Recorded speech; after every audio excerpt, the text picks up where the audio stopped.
Hello guys, मेरा नाम पराग फन्नीस है और मैं एक ट्रैवल ब्लॉगर हूँ। एंड पिछले साल मैंने पहली बार इंटरनेशनल ट्रैवल किया था, वो भी अकेले। और ख़ास बात यह है कि मैंने इससे पहले इंडिया के बाहर कभी ट्रैवल नहीं किया था, लेकिन मुझे हमेशा से ट्रैवल करने की इच्छा थी। और आप उन सब वीडियोस को इस चैनल पर देख सकते हैं। तो अगर आप भी इस सिचुएशन से रिलेट करते हैं तो ये सीरीज़ आपके लिए है। मेरा सबसे पहला सोलो ट्रैवल डेस्टिनेशन था थाईलैंड, जो मेरे ख्याल से एक फर्स्ट टाइम ट्रैवलर के लिए एक बहुत ही सस्ता और अच्छा ऑप्शन है। उसके बाद मैं कुछ दिनों के लिए पौंडीचेरी गया था और फिर 30 डेज़ के लिए वियतनाम गया था। तो गुड न्यूज़ ये है कि आप एक ऐसे पॉइंट पर आ गए हैं जहां आप सस्ते और सेफ तरीके से ट्रैवल करने के बारे में बहुत कुछ जानना चाहते हैं, और इसीलिए आपने इस वीडियो पर क्लिक किया है। Thank you so much for tuning in. इस सीरीज में आप न केवल अपने ट्रैवल एक्सपीरियंस को चीप और एंजॉयबल बनाना सीखेंगे, बल्कि आप बिना किसी टेंशन या डाउट के अपनी अगले ट्रिप की प्लानिंग करने के लिए भी तैयार होंगे। बहुत सारे लोग अपना बैग पैक करके दूर देशों में जाने से डरते हैं, क्योंकि उनको लगता है कि उनके साथ कुछ हो जाएगा या उनको कुछ हो जाएगा। आपकी चिंता बिल्कुल जायज़ है, लेकिन मैं आपको बताऊंगा कि आप कैसे अपने डर को ओवरकम करें। किसी को लगता है कि उनके पास पैसा नहीं है, या वो लैंग्वेज या खाना कैसा होगा उसके टेंशन में ट्रैवल करना अवॉइड करते हैं। मैंने ऐसे बहुत सारे लोग देखे हैं जो साउथ इंडिया या नॉर्थ ईस्ट इंडिया में तक जाना अवॉइड करते हैं बिकॉज ऑफ फूड।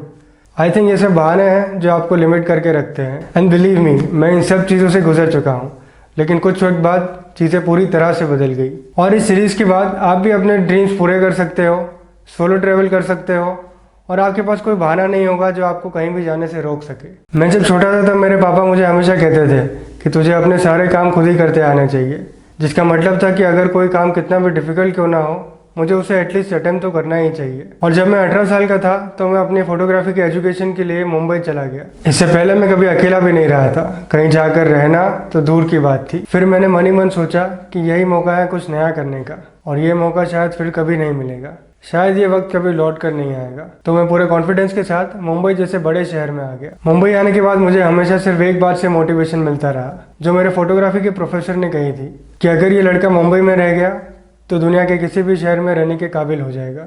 और क्योंकि मेरा एंड गोल ट्रैवल करना था, तो मैं आने वाली सभी सिचुएशंस के लिए तैयार था। फिर मैं फाइनली 2019 में पहली बार सोलो इंटरनेशनल ट्रिप पर गया, जो वैसे तो सिर्फ 14 डेज की ट्रिप थी, लेकिन मेरे लिए एक लाइफ चेंजिंग एक्सपीरियंस था। और अब आपकी बारी है। चाहे आप अकेला ट्रैवल करना चाहते हो या अपने फ्रेंड्स या फैमिली के साथ एक वेकेशन पर जाने की पूरी प्लानिंग करना चाहते हो, तो इस सीरीज़ में मैं आपको उन सभी चीज़ों को एक्सप्लेन करूँगा जो आपको डिटेल में जानने की ज़रूरत है।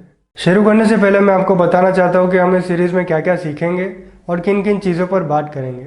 सबसे पहले हम बात करेंगे कि आपको कैसे खुद को रेडी करना है, क्या माइंडसेट रखना है, और कैसे आपको अपने अंदर की इनसिक्योरिटीज़ और हेजिटेशन से डील करना है। और साथ ही साथ हम फोकस करेंगे कि आपको किसी भी ट्रिप की प्लानिंग करते वक्त किन बातों का खास ध्यान रखना है। दूसरे एपिसोड में हम बात करेंगे कि आपको आने वाली किसी भी प्रॉब्लम से डील करने के लिए कैसे खुद को रेडी करना है, ताकि बाय एनी चांस अगर रोड पर या आपके सफ़र के दौरान कुछ भी हो तो आप अटक ना जाए और आपको अपनी प्रॉब्लम से खुद बाहर निकलने का एक तरीका मिल जाए। और हम बात करेंगे लगेज के बारे में कि आप कैसा बैग ले जा सकते हैं, आपके फ़ोन में कौन सा ऐप्स होना चाहिए जिनकी आपको ज़रूरत होगी। साथ ही साथ हम बात करेंगे कि आपके ट्रैवल एक्सपीरियंस को अनफॉरगेटेबल बनाने के लिए आपको कौन से गैजेट्स की ज़रूरत पड़ेगी। और मैंने मेरी एक कंप्लीट लिस्ट बना रखी है और उसे भी इस सीरीज़ में शामिल किया है, ताकि आपको एक सोलो ट्रिप के हिसाब से जो कुछ भी चाहिए वो आपके बैग में हो।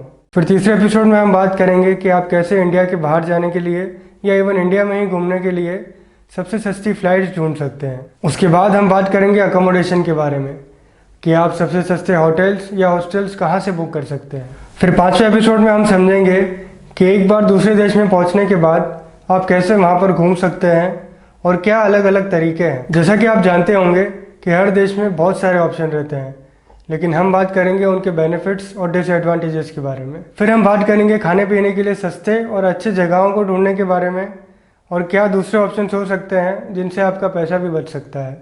और जैसा कि आप जानते हैं अलग अलग देशों में इंटरनेट के रेट्स महंगे हो सकते हैं, तो हम इंटरनेट और कम्युनिकेशन के बारे में भी बात करेंगे। जैसे कि इंटरनेट आज के वक्त में सबसे ज़्यादा ज़रूरी है, तो कम्युनिकेशन के लिए सबसे सस्ते और इवन फ्री ऑप्शंस क्या है। और आप में से कुछ लोग विदेश में काम करने या वॉलंटियरिंग करने में इंटरेस्टेड होंगे, तो हम उन चीज़ों के बारे में भी थोड़ा डिटेल में बात करेंगे। और फिर एंड में मैं आपको कुछ फाइनल टिप्स दूंगा जो आपको कॉन्फिडेंस और आपको एक ट्रैवलर की तरह सड़क पर निकलने के लिए रेडी करेगा। इसलिए इस सीरीज़ में आपको ट्रैवल की दुनिया के बारे में जानने को मिलेगा और आपको बहुत मज़ा आने वाला है, क्योंकि मैं अपने पर्सनल एक्सपीरियंस शेयर करूँगा जो शायद मेरे ट्रैवल ब्लॉग्स में भी नहीं है। अपनी जर्नी को एक अनफॉरगेटेबल एक्सपीडिशन या अब तक का सबसे अच्छा सफ़र बनाने के लिए तैयार हो जाइए, क्योंकि ऐसी बहुत सारी चीज़ें हैं जो आप सीखने और जानने वाले हैं। और इस सीरीज़ को देखकर आप न केवल अलग अलग आइडियाज़, टिप्स और ट्रिक्स को पसंद करेंगे, बल्कि सबसे ज़्यादा मुझे उम्मीद है कि आप इस इन्फॉर्मेशन और इस नॉलेज को अप्लाई कर अपनी अगली ट्रिप की प्लानिंग करना शुरू करेंगे। तो सीरीज़ को मज़े से देखो और बेशक इस सीरीज़ के दौरान आपके मन में उठने वाले किसी भी क्वेरी को आप पूछ सकते हो। मैं आपके सभी सवालों का जवाब दूंगा। तो चलिए मिलते हैं आपसे इस सीरीज़ के फर्स्ट एपिसोड में, जो आने वाला है सोलो ट्रैवल के लिए आपके माइंडसेट के बारे में। अगर आपको ये वीडियो पसंद आया तो आप इस चैनल को सब्सक्राइब कर सकते हैं, और यदि आप इस चैनल को सपोर्ट करना चाहते हैं तो आप डिस्क्रिप्शन में दिए गए मेरे पेट्रियन लिंक पर क्लिक कर सकते हैं, जो इस चैनल की ग्रोथ में मदद करेगा। See you soon. Thank you so much for watching. धन्यवाद।